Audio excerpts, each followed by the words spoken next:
السلام علیکم ورحمۃ اللہ وبرکاتہ۔ رفع الیدین بیسیکلی کیا چیز ہے کہ نبی کریم صلی اللہ علیہ وسلم سیدنا عمر کی عبداللہ بن عمر کی حدیث ہے کہ نبی کریم صلی اللہ علیہ وسلم جب نماز شروع کرتے، اور یہ حدیث صحیح بخاری اور صحیح مسلم میں ہے، ٹھیک ہے،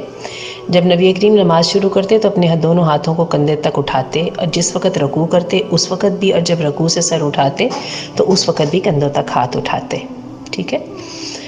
تو بات یہ ہے کہ بہت ساری مضبوط احادیث وہ اس بات کی شاہد ہیں کہ نبی کریم صلی اللہ علیہ وسلم نے رفع الیدین کیا، اور رفع الیدین جو ہے وہ سنت نبوی کا حصہ ہے۔ اور یہ ہے کہ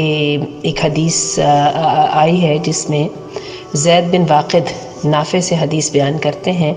کہ جب عبداللہ بن عمر کسی ایسے آدمی کو دیکھتے جو کہ وہ رکوع سے پہلے رکوع سے اٹھ کر یدین نہیں کرتا تو اسے کنکریوں سے مارتے تھے، یعنی یہ چیز اتنی زیادہ ایسی نہیں ہے کہ جس کو آپشن پہ چھوڑ دیا جائے، ٹھیک ہے۔ تو میں رفع الیدین کے حق والی جو احادیث ہیں وہ یہاں پہ ذکر کر دیتی ہوں، لیکن جو ہے اگر آپ اس سلسلے میں مزید جاننا چاہیں انہی احادیث کے نیچے جو ہے میں اس کا لنک بھی ڈال دوں گی۔